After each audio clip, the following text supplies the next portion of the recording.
Sa loob lang ng isang linggo, 3 kaso ng pamamaril ang tinutukan ng Reporter's Notebook kung saan 4 na biktima ang dead on the spot. March 4, nakuhanan ng closed-circuit television o CCTV camera ang isang lalaki habang papasugod sa basketball court ng isang condominium sa Parañaque City. Maya-maya pa, walang habas niyang pinagbabaril ang mga naglalaro at nanonood sa basketball game. 2 lalaki ang sinubukang umiwas pero tinamaan sila ng bala. Kinabukasan, isa na namang insidente ng pamamaril ang nakuhanan ng CCTV sa isang tindahan sa Lucena City. Lubhang nakababahala naman itong CCTV footage mula sa isang dry goods store sa Lucena. Makikita kasi dito sa CCTV footage yung isang lalaki na nakatingin sa mga paninda ng tindahan. Maya-maya, may isa pang lalaki na papasok, very casual, tatayo sa likod nung isa pang lalaki. At di nagtagal ay bumunot ito ng baril at pinaputukan sa ulo yung isa pang lalaki.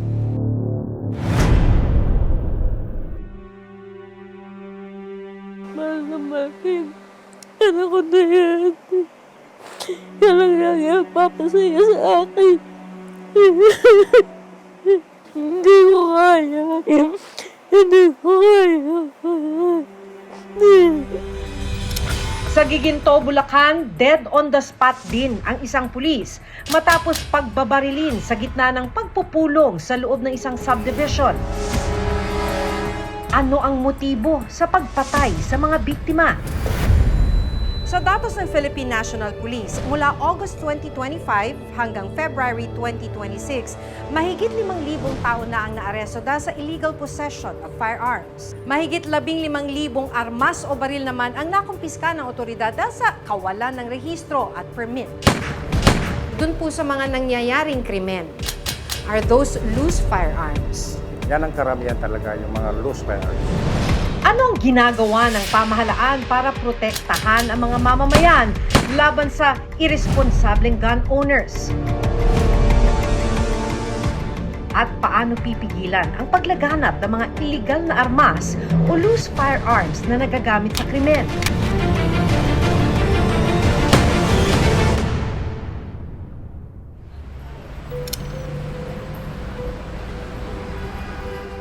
Tatlong buwan nang nakatira sa isang condominium sa Parañaque City ang 29 na taong gulang na si RJ Gonzalez.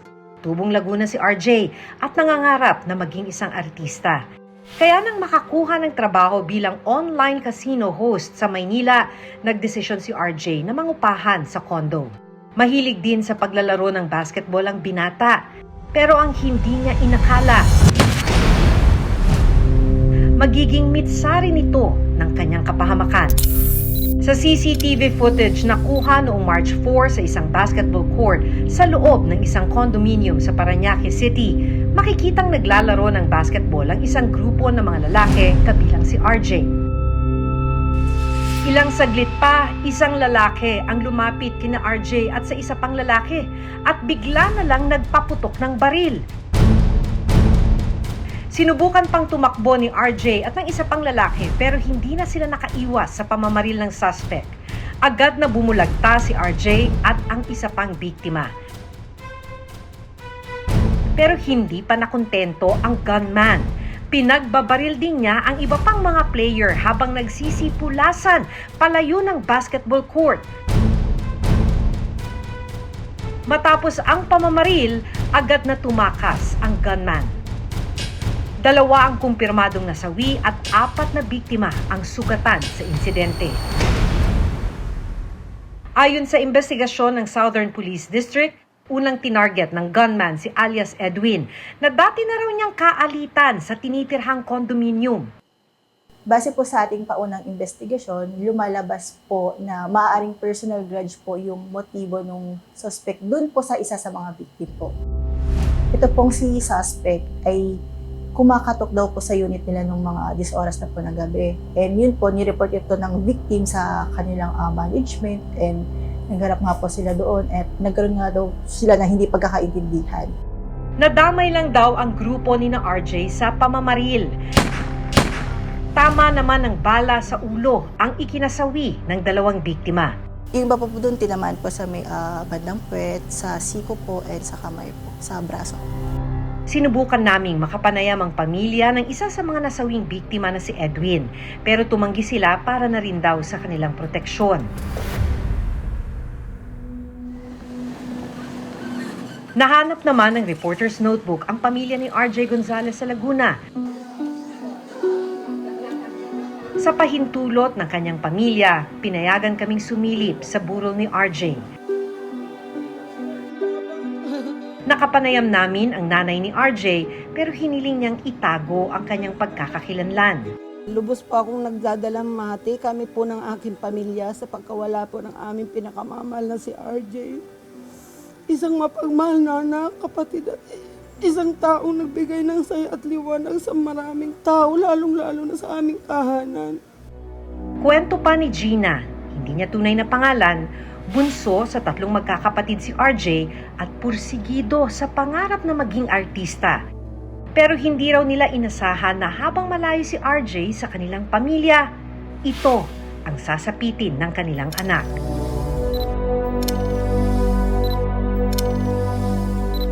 Napakarami pang pangarap at plano sa buhay si RJ. Ang aking bunso, ang sakit ng kanyang pagkawala ay dadali ng aming pamilya habang buhay. Samantala, agad hinanap ng mga otoridad ang suspect sa pagpatay sa mga biktima. Pero habang tinutugis ang gunman, nadiskubre na minsan na palang nasangkot ang suspect sa kasong may kinalaman din sa pamamaril. May outstanding warrant of arrest din laban sa suspect. Habang nagve-verify po tayo sa record nitong suspect is napag-alaman po natin na meron po pala tayong warrant for the crime of homicide po. Ang tanong, paanong hindi agad nahuli ng mga otoridad ang isang taong may warrant of arrest na at nagawa pang tumira sa isang condominium? Yung warrant of arrest kasi na nailabas is dated February 23. Base doon sa tracing natin na ginawa, yung warrant is na-upload by February 2024. And sinerve ng ating warrant officer dito sa Parañaque City Police Stations ng March 2024. Ang nakalagay kasi doon sa address ng warrant is walang specific address.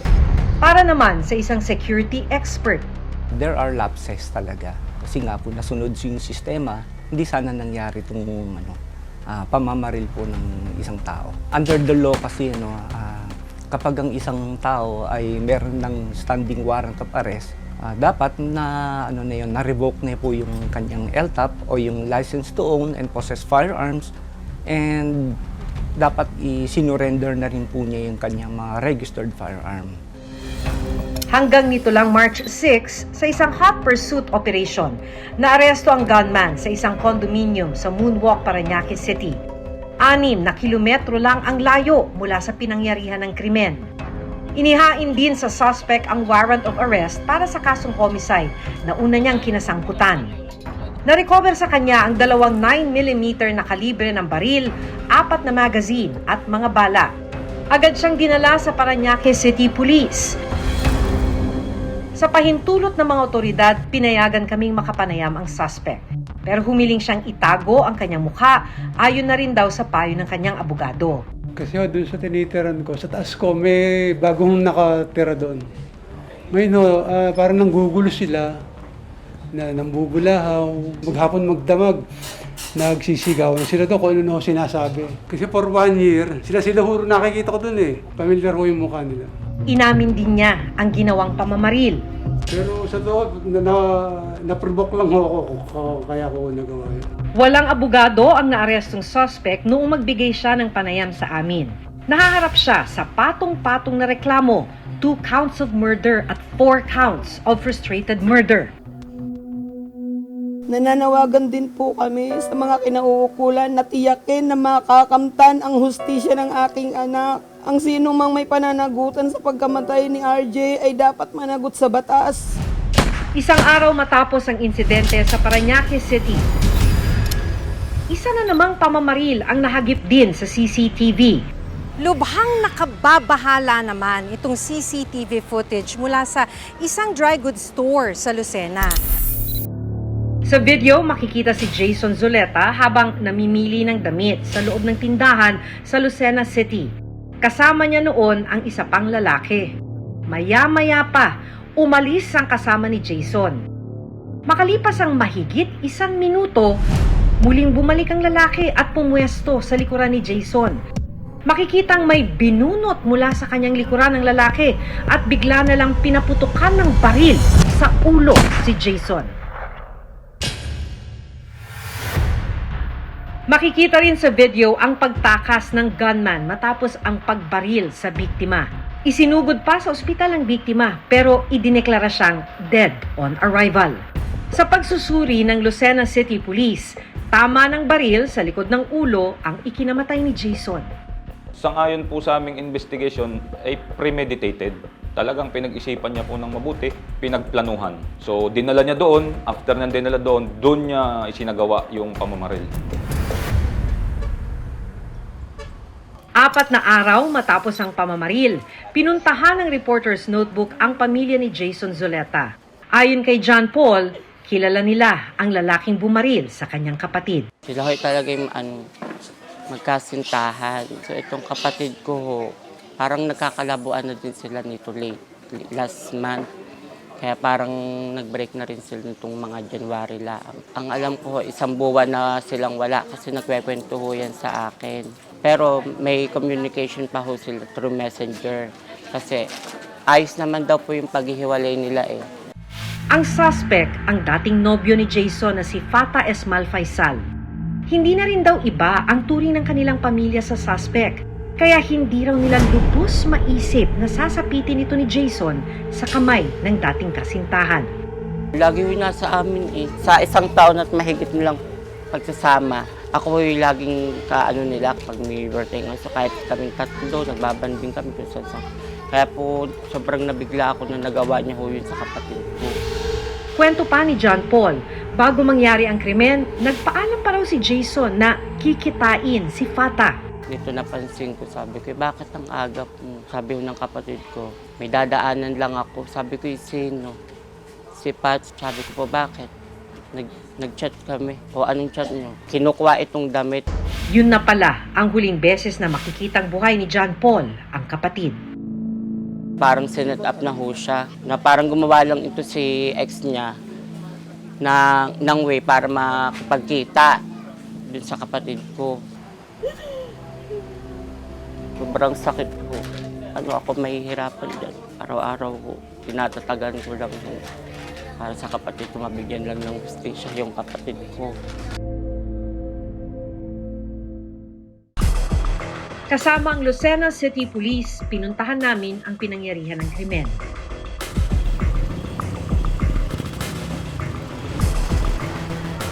Dito po nila nakita na nakahandusay ang biktima. So agaran po kaming nagresponde para mabigyan ng lunas at dinala po namin sa ospital ang nasabing biktima. Sa patuloy naming pag-iikot sa crime scene, isang babae ang nagbigay ng panayam sa aming team. Siya pala ang kapatid ng suspect at ang may-ari ng tindahan. Humiling din siyang itago ang kanyang pagkakakilanlan.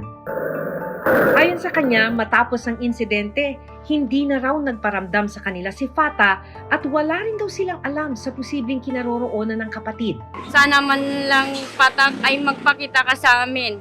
Harapin mo itong ginawa mong krimen. Sa ngayon, pinaghahanap pa rin ang suspect.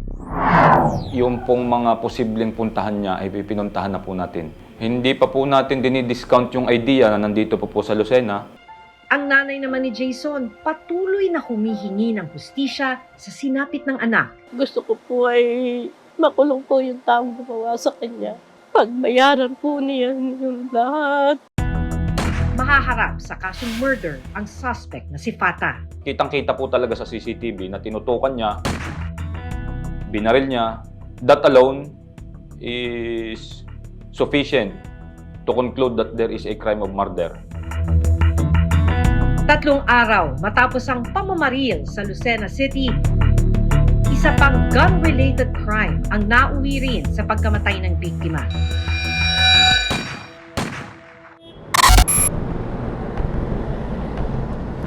March 8, habang nagpupulong ang mga residente para sa nalalapit na halalan ng Homeowners Association sa isang subdivision sa Giginto, Bulacan,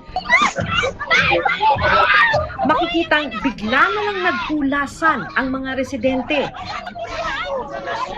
Pinagbabaril na pala noong mga sandaling yon ng isa sa mga tumatakbong presidente ng asosasyon.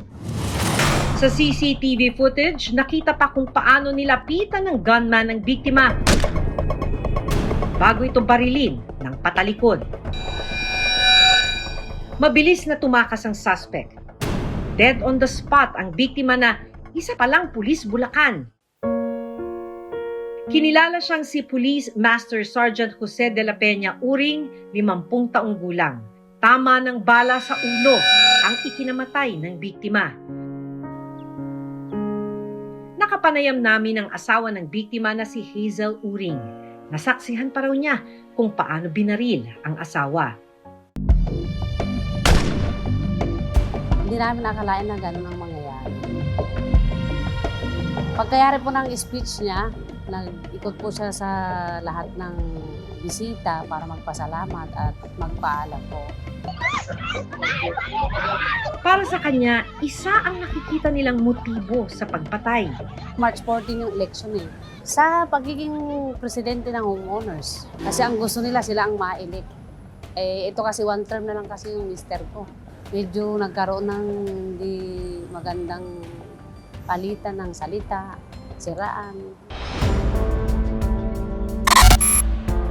Nito lang March 11, sa isang press conference na isinagawa ng Malolos, Bulacan Police, iniharap ng mga otoridad ang dalawang suspect na nahuli gabi noong March 10. Dismiss PNP personnel na na-arrest natin to sa Obando. Patuloy pa rin daw ang investigasyon kung ano ang motibo sa pagpatay. In the interest of yung ating investigation process, hindi po muna natin ito masasabi. Gawa nga ng ating mga intelligence operatives ay nasa ground po. 3 baril naman ang na-recover sa mga inarestong suspect. Haharap naman sa kasong murder ang dalawang suspect. Hindi kami matutulog at hindi kami titigil. Pagbabayaran po nila ang ginawa nila sa aking asawa. Inalam din ng reporter's notebook kung rehistrado at lisensyado nga ba ang mga baril na ginamit sa magkakasunod na pamamaril na kumitil sa buhay ng mga biktima. Ayon sa PNP, matapos sumailalim sa ballistic examination ang mga na-recover na armas, napag-alamang rehistrado ang baril na ginamit sa pamamaril kay RJ at sa isa pang biktima sa Parañaque City. Base po sa ating verification, meron pong nakarehistong baril sa ating suspect. Meron po itong lisensya pero ongoing verification pa po ito tayo sa FEO kung meron pa po bang ibang mga nakarehistro po sa kanyang pangalan. Sa isinagawang verification naman ng Lucena City Police sa baril na ginamit sa pagpatay kay Jason, 9mm pistol. Nag-records check na po tayo. Wala pong lisensyadong baril itong suspect. Wala din pong records yung slug na nakuha po sa victim. Loose firearms, kumbaga. Patuloy naman ang investigasyon ng Giginto Police para matukoy kung rehistrado ba ang baril na ginamit naman sa pagpatay kay Police Master Sergeant Jose de la Peña Uring. Ongoing po yung verification natin sa FEO po para malaman natin kung kanino nakapangalan ng mga baril na nakuha natin sa suspect. Sa datos ng Philippine National Police, mula August 2025 hanggang February 2026, mahigit 5,000 tao na ang naaresto dahil sa illegal possession of firearms. Mahigit 15,000 armas o baril naman ang nakumpiska ng otoridad dahil sa kawalan ng rehistro at permit.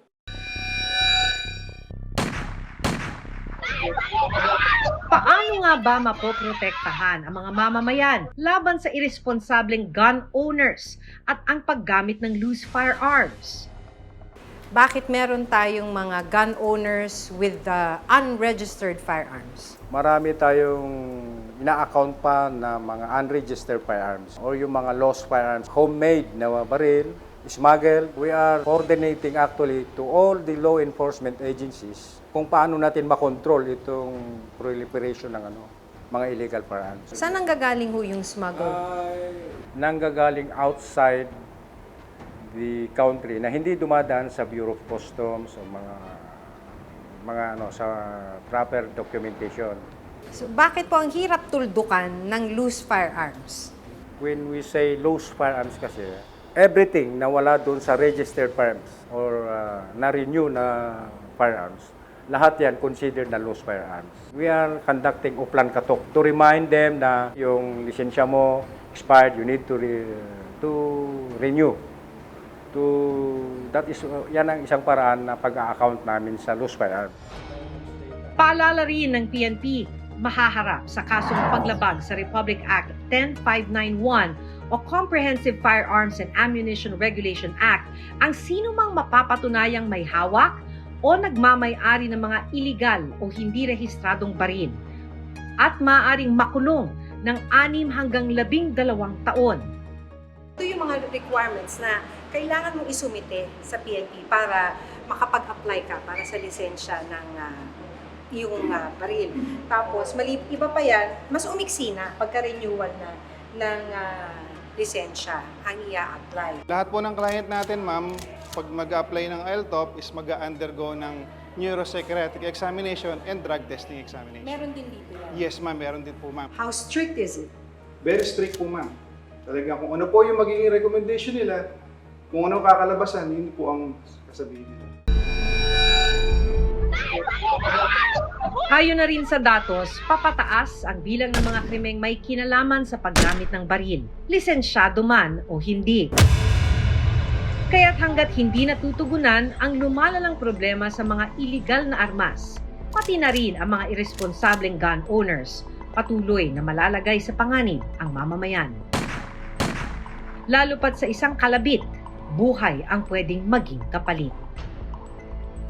Hanggang sa susunod na Sabado, ako si Maki Pulido at ito ang Reporter's Notebook.